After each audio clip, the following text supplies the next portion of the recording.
বিসমিল্লাহির রহমানির রহিম। প্রিয় সপ্তম শ্রেণীর শিক্ষার্থীবৃন্দ, আশা করি ভালো আছো। পলি এডুর পক্ষ থেকে তোমাদের সবাইকে স্বাগতম। আজকে তোমাদের ইংরেজি বইয়ের ইউনিট 3 এর পার্ট আমরা পড়ব, সেটি হচ্ছে ইফ। আমরা এই ইউনিটের পাঠের প্রথমেই আমরা শুরু করব নিউ ভোকাবুলারিজ দিয়ে। নিউ ভোকাবুলারিতে যে ওয়ার্ডগুলো রয়েছে এই ওয়ার্ডগুলোর মিনিং আমরা জানবো, অর্থ জানবো, এবং এই প্রত্যেকটি ওয়ার্ড দিয়ে একটি করে মেক সেন্টেন্স করব। যেহেতু পুরো অধ্যায় জুড়ে এই ওয়ার্ডগুলো রয়েছে, সেই জন্য এই ওয়ার্ডগুলো আগে আমরা ভালো করে পড়ে নিব। তো চলো শিক্ষার্থীবৃন্দ, নিউ ভোকাবুলারিজ এর ওয়ার্ডগুলো আমরা পড়ি। নিউ ভোকাবুলারিতে প্রথম যে ওয়ার্ডটি রয়েছে সেটি হচ্ছে ইউনিভার্সাল। ইউনিভার্সাল অর্থ হচ্ছে সার্বজনীন। ইউনিভার্সাল দিয়ে একটি মেক সেন্টেন্স আমরা করব। Water is a universal solvent, অর্থাৎ পানি একটি সার্বজনীন দ্রাবক। তারপর ওয়ার্ডটি রয়েছে মিনিংফুল। মিনিংফুল অর্থ হচ্ছে অর্থপূর্ণ। মিনিংফুল দিয়ে একটি মেক সেন্টেন্স আমরা করব। We should do meaningful work, আমাদের অর্থপূর্ণ কাজ করা উচিত। আচ্ছা, তারপরে ওয়ার্ডটি রয়েছে ক্লাইম্ব আপ। ক্লাইম্ব আপ অর্থ হচ্ছে আরোহণ, আরোহণ করা। এখানে একটি make sentence, Akram can climb up big trees, Akram বড় বড় গাছ আরোহণ করতে পারে। তারপরে ওয়ার্ডটি রয়েছে ওয়ান্ডার। ওয়ান্ডার অর্থ আশ্চর্য। ওয়ান্ডার দিয়ে একটি make sentence, we wonder to see Selim's action, সেলিমের কাজ দেখে আমরা আশ্চর্য হলাম। তারপর শব্দটি রয়েছে, যে ওয়ার্ডটি রয়েছে ইম্প্যাক্ট। ইম্প্যাক্ট অর্থ হচ্ছে প্রভাব। ইম্প্যাক্ট দিয়ে একটি make sentence, we should realise the bad impact of mobile, আমাদের মোবাইলের খারাপ দিকগুলো আমাদের অনুভব করা বা অনুধাবন করা উচিত। তারপরে যে ওয়ার্ডটি রয়েছে সেটি হচ্ছে ইভেনচুয়ালি। ইভেনচুয়ালি মানে হচ্ছে অবশেষে। একটি মেক সেন্টেন্স আমরা করেছি এখানে, eventually I read attentively for exam, অবশেষে আমি পরীক্ষার জন্য ভালো করে পড়ি। তারপর হচ্ছে মাল্টিপল। মাল্টিপল অর্থ হচ্ছে একাধিক। I like multiple choice question, আমি একাধিক উত্তর সম্বলিত প্রশ্ন পছন্দ করি। তারপর ওয়ার্ডটি রয়েছে টেরিবল। টেরিবল অর্থ হচ্ছে ভয়ানক। আচ্ছা, তো টেরিবল দিয়ে একটি মেক সেন্টেন্স করব। Our match has been cancelled for terrible weather, আমাদের খেলাটি খারাপ বা ভয়ানক আবহাওয়ার জন্য পরিত্যক্ত হয়েছে। তারপর হচ্ছে এরর। এরর মানে ভুল। Baby make the same error every time, বাচ্চারা প্রায়ই একই ভুল বারবার করে। তারপর হচ্ছে উইলিংলি। উইলিংলি অর্থ হচ্ছে স্বেচ্ছায়। আমরা উইলিংলি দিয়ে একটা মেক সেন্টেন্স করব। English sir willingly help us, ইংরেজি শিক্ষক স্বেচ্ছায় আমাদেরকে সাহায্য করে। তো শিক্ষার্থীবৃন্দ, আমাদের নিউ ভোকাবুলারিজ এর ওয়ার্ডগুলো পড়া হয়ে গেল এবং একটি করে মেক সেন্টেন্সও করা হয়ে গেল। তোমরা প্র্যাকটিস করবে এবং খুব ভালো করে ওয়ার্ডগুলো মুখস্থ করে আয়ত্ত করবে। আচ্ছা, তারপরে চলো, তারপরে যা রয়েছে আমরা দেখি 3.1। 3.1 এ রয়েছে read the following story written by a student in their in one school magazine, then ask and answer the following question in pair or groups. কি বলেছে, যে নিচের যে একটি গল্প রয়েছে সেটি হচ্ছে, নিচে বিদ্যালয়ের বার্ষিক প্রমাণপত্রে একজন শিক্ষার্থীর লেখা গল্পটি পড়ো। একজন শিক্ষার্থীর লেখা এই গল্পটি, সেটা আমাদেরকে পড়তে বলেছে। তারপর দল বা জোড়ায় ভাগ হয়ে নিচের প্রশ্নগুলো একে অপরকে জিজ্ঞাসা করো এবং উত্তর দাও। তো শিক্ষার্থীবৃন্দ, যে গল্পটি রয়েছে একজন শিক্ষার্থীর লেখা, সেই গল্পটির নাম হচ্ছে লাইফ মাস্ট গো অন, অর্থাৎ জীবন চলবেই, জীবন চলবেই। আচ্ছা, তো আমরা গল্পটির অর্থ সহ খুব ভালো করে পড়ব, কারণ এই গল্পটি পড়ার পর গল্পটি থেকে আমাদেরকে অনেক কোশ্চেন অ্যান্সার করতে হবে, তারপরে টেবিল ফিল করতে হবে। সেজন্য আমরা এই স্টোরিটি খুব মনোযোগ দিয়ে খুব ভালো করে পড়ব। তো আমি তোমাদের জন্য অর্থ সহ লিখেছি। দেখো শিক্ষার্থীবৃন্দ, আমরা গল্পটি খুব ভালো করে পড়ব। Shahid sir is not only our class teacher but also hour guide, অর্থাৎ শাহিদ স্যার শুধুমাত্র আমাদের ক্লাসের টিচার, আমাদের ক্লাসের শিক্ষকই নন, আমাদের গাইডও। Whenever any one of us is in trouble, he is there. যখনই আমাদের কেউ সমস্যা পড়ে তখনই তিনি পাশে থাকেন। Sometimes we thought he has magical power. কখনো কখনো আমরা ভেবেছিলাম তার জাদুকরী শক্তি আছে। শিক্ষার্থীবৃন্দ বুঝতে পারছো নিশ্চয়? Otherwise, I wondered how he got informed about our problem. অন্যথায় আমি আশ্চর্য হয়েছি যে তিনি কিভাবে আমাদের সমস্যার কথা জানলেন। অর্থাৎ শিক্ষার্থীরা যে সমস্যায় পড়ুক সেই সমস্যাতেই শাহেদ স্যার যে নিঃস্বার্থভাবে শিক্ষার্থীদেরকে সাহায্য করেন এবং সমস্যাটা সলভ করে দেন। আচ্ছা, সেজন্য শিক্ষার্থীদের মধ্যে এই ধারণা স্যার সম্পর্কে। Once one of our friend, একদা আমাদের একজন বন্ধু আজমাইন went to বান্দরবন। আমাদের এক বন্ধু আজমাইন কোথায় গিয়েছিল? বান্দরবন গিয়েছিল। When he tried to climb up a hill, a bone of his right leg got displaced. যখন সে একটি পাহাড়ে ওঠার চেষ্টা করে তখন তার ডান পায়ের একটি হাড় স্থানচ্যুত হয়ে যায়। ডিসপ্লেস মানে স্থানচ্যুত হয়ে যাওয়া, জায়গা থেকে নড়ে যাওয়া। আচ্ছা, তারপরে রয়েছে he could not walk and do any classes for 2 months. সে 2 মাস হাঁটতেও কোনো ক্লাস করতে পারেনি, যেহেতু পায়ের হাড় ডিসপ্লেস হয়ে গেছে তাই তাকে বেড রেস্টে থাকতে হয়েছে, এই জন্যই সে স্কুলে যেতে পারেনি। আচ্ছা, he has in total darkness about classroom teaching and learning. সে শ্রেণীকক্ষে পাঠদান এবং শেখার বিষয়ে সম্পূর্ণ অন্ধকারে ছিল। Also, this long absence hurt his mind. এছাড়াও এই দীর্ঘ অনুপস্থিতি তার মনে আঘাত করেছে। মানে একজন স্টুডেন্ট যদি অনেকদিন স্কুলে যেতে না পারে তখন তো তার মনটা কি হয়? তার মনটা অনেক ছোট হয়ে যায়, সেটাই বলেছে, তার মনে আঘাত করেছে।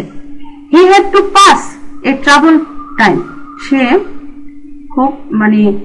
খুব ভয়ানক একটা সময় পার করছিল। আচ্ছা, তারপরে কি হয়েছে? As usual, Shahid sir came forward with his unique idea that every day our friend Maliha would message him everything discussed in the class. আচ্ছা, এখানে as usual অর্থ হচ্ছে যথারীতি। শাহেদ স্যার তার অনন্য ধারণা নিয়ে বা ইউনিক বা অনন্য ধারণা নিয়ে এগিয়ে আসেন যে প্রতিদিন আমাদের বন্ধু মালিহা তাকে ক্লাসের আলোচিত সবকিছু মেসেজ করবেন। মালিহা ক্লাসমেট এবং সে কি করবে? আজমাইনকে যা ক্লাসে যা পড়ানো হয় তার সব কিছু মেসেজ করে দিবে। আচ্ছা, Maliha took this responsibility willingly because it helped improve her communication skill. Maliha স্বেচ্ছায় দায়িত্ব নিয়েছিল। কেন? কারণ এটি তার যোগাযোগের দক্ষতা উন্নতি করতে সাহায্য করেছিল। Sir also told us to visit him every alternative day. Sir আমাদেরকেও তাকে দেখতে বললেন প্রতি বিকল্প দিন, অর্থাৎ আমরা একজন এক দিন যে তার সাথে যেন দেখা করি, সেটা আমাদেরকে স্যার বললেন। আচ্ছা, we discussed almost every little incident that happened in classes. আমরা ক্লাসে ঘটে যাওয়া প্রায় প্রতিটি ছোট ছোট ঘটনা নিয়ে আলোচনা করতাম। We all felt like he was with us as earlier. আমরা আমাদের সবার মনে হলো সে আগের মতোই আমাদের সাথে আছে। It worked so well that within a few days Azmain got recovered and started to attend the classes. এটি মানে এই যে কাজটি তারা করছিল এটি এত ভালো কাজ করেছিল যে কয়েকদিনের মধ্যেই আজমাইন সুস্থ হয়ে উঠে এবং ক্লাসে উপস্থিত হতে শুরু করে। আচ্ছা, we understood that difficult are part of our lives. আমরা বুঝতে পেরেছি যে অসুবিধাগুলো আমাদের জীবনেরই অংশ, but we can overcome those if we extend our hand to others. এবং এই অসুবিধাগুলো আমরা অন্যের কাছে হাত বাড়িয়ে দিলে, একে অপরকে যদি হাত বাড়িয়ে দিই তাহলে আমরা সেগুলো কাটিয়ে উঠতে পারি। আচ্ছা, extend our hand মানে হাত বাড়িয়ে দেওয়া। আমাদের হাতগুলো যদি আমরা অন্যের কাছে বাড়িয়ে দিই তাহলে সেই অসুবিধাগুলো আমরা কাটিয়ে উঠতে পারি। Because life must go on, কারণ জীবন চলতেই থাকবে বা জীবন চলেই থাকে, জীবন থেমে থাকে না। তো সেক্ষেত্রে কিন্তু খুব সুন্দর একটি স্টোরি আমরা পড়লাম, একজন স্টুডেন্টের লেখা, তার অ্যাক্সিডেন্টাল স্টোরি। তো আশা করি তোমরা বুঝতে পেরেছো। না বুঝলে তোমরা একটু টেনে টেনে পিছন থেকে দেখবে, তাহলেই বুঝতে পারবে। এখন এই স্টোরিটার উপরে কিছু প্রশ্ন রয়েছে, সেই প্রশ্নগুলোর অ্যান্সার আমরা পড়ব। দেখো এখানে এ থেকে জি পর্যন্ত কিছু প্রশ্ন রয়েছে, আমরা একে একে প্রশ্নগুলো পড়বো এবং উত্তরগুলো লিখবো। তো চলো শিক্ষার্থীবৃন্দ, আমি আবার উত্তরে যাই। প্রথম প্রশ্নটি, হোয়াট হ্যাপেন্ড টু আজমাইন? আজমাইনের কি হয়েছিল? আমরা গল্পের প্রথমেই দেখেছি আজমাইনের কি হয়েছিল, আমরা সেটাই লিখবো। এখানে এই যে দেখো, এই যে এখানে আছে, এই যে আজমাইন ওয়েন্ট টু বান্দরবন। আজমাইন বান্দরবনে গিয়েছিল। when he tried to climb up a hill, a bone of his right leg got displaced. একেবারে আমরা এইটুকু লিখতে পারবো। আমরা এই প্রশ্নটির উত্তরে আমরা এইটুকুই লিখে দিব। আজমাইন went to বান্দরবন, আজমাইন বান্দরবনে গিয়েছিল। when he tried to climb up a hill, a bone of his right leg got displaced. তার ডান পায়ের একটি হাড় কি হয়েছিল? স্থানচ্যুত হয়েছিল। শিক্ষার্থীবৃন্দ, এখান থেকে এখানে কোনো পরিবর্তনের দরকার নেই, আমরা হুবহু বইয়ের থেকে গল্প থেকে লিখলেই হয়ে যাবে। আচ্ছা, তারপরে কোশ্চেনটা দেখো, how did he feel when he could not walk? যখন সে হাঁটতে পারছিল না তখন তার কেমন মনে হয়েছিল? শিক্ষার্থীবৃন্দ, এখানে এই প্রশ্নটির উত্তর হাউ দিয়ে যখন প্রশ্ন হয় তখন কেমন, তখন কিন্তু উত্তরটা লেখার সময় কিছু ওয়ার্ড আমাদের নিজেদের থেকে লিখতে হয়। তো আমরা এখান থেকে লিখবো, হি ফিল সো স্যাড। সে খুব দুঃখ পেয়েছিল। When he could not walk, যখন সে কি করতে পারেনি? হাঁটতে পারেনি। Because he could not walk and do any classes for 2 months। কারণ সে হাঁটতে পারতো না এবং 2 মাস স্কুলে বা ক্লাসে যেতে পারেনি। আচ্ছা, তারপরে 3 নম্বর কোশ্চেনটা দেখো, how was the situation overcome? এই অবস্থা থেকে সে কিভাবে উত্তরণ করেছিল, এই অবস্থাটি কিভাবে সে পার করেছিল? তাহলে আমরা কি লিখবো? আনসারটা লিখবো। এখানে যা ঘটেছিল, হাউ দিয়ে প্রশ্ন হলে আগেই বলেছি একটু ডিসকাসমূলক হয়, একটু বর্ণনামূলক উত্তরটা লিখতে হয়। তাহলে আমরা এখানে লিখবো, ওই যে মালিহা, তার ফ্রেন্ড মালিহা যে মেসেজ করেছিল, আমরা সেই কথাটাই লিখবো। এখানে হুবহু বই থেকে লেখা যাবে না, আমাদের একটু নিজস্ব ওয়ার্ড দিয়ে লিখতে হবে। ওয়ান অফ আজমাইনস ফ্রেন্ড, মানে আজমাইনের একজন বন্ধু। One of Azmain's friend Maliha would message him everything discuss in the classes. আর আজমাইনের একজন বন্ধু মালিহা কি করত? ক্লাসের সবকিছু ডিসকাস করত মেসেজ দিয়ে, মেসেজের মাধ্যমে সবকিছু বর্ণনা করত। আচ্ছা, the other friend also visit হিম, অন্যান্য বন্ধুরা তাকে দেখতে যেত। এভরি অল্টারনেটিভ ডে, প্রতি মানে তাদের এক একদিন এক একজন তাকে দেখতে যেত। It work so well that within a few days আজমাইন would recover and start to attend the classes. এই কাজটা যে বন্ধুরা দেখতে যেত এবং মালিহা তাকে সাহায্য করত, এই কাজের জন্য আজমাইন খুব দ্রুতই সুস্থ হয়ে উঠেছিল এবং ক্লাসে যেতে শুরু করেছিল। আচ্ছা, তারপরে 2 নম্বর কোশ্চেনটা দেখো, did you ever experience a difficult situation like Azmain? আচ্ছা, এই কোশ্চেনটা দেখো শিক্ষার্থীবৃন্দু, বলেছে আজমাইনের মতো এর কঠিন অবস্থার তোমার কি কোনো অভিজ্ঞতা আছে? তো শিক্ষার্থীবৃন্দু, এই কোশ্চেনটার উত্তর আমাদের অভিজ্ঞতা না থাকলেও আমরা ইয়েস নো দুটোই দেওয়া যায়, কিন্তু এখানে ইয়েস দিতে হবে, কারণ পরের কোশ্চেনগুলোর উত্তর লিখতে হলে এখানে আমাকে ইয়েস দিতেই হবে।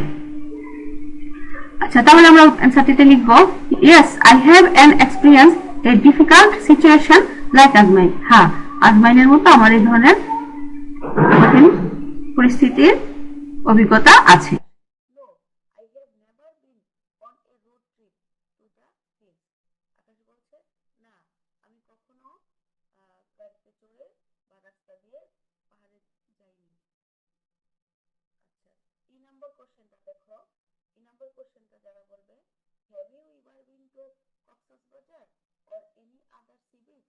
তুমি কি কখনো কক্সবাজার অথবা অন্য কোনো সমুদ্র সৈকতে গিয়েছো? সি বিচ মানে হচ্ছে সমুদ্র সৈকত। তারপরে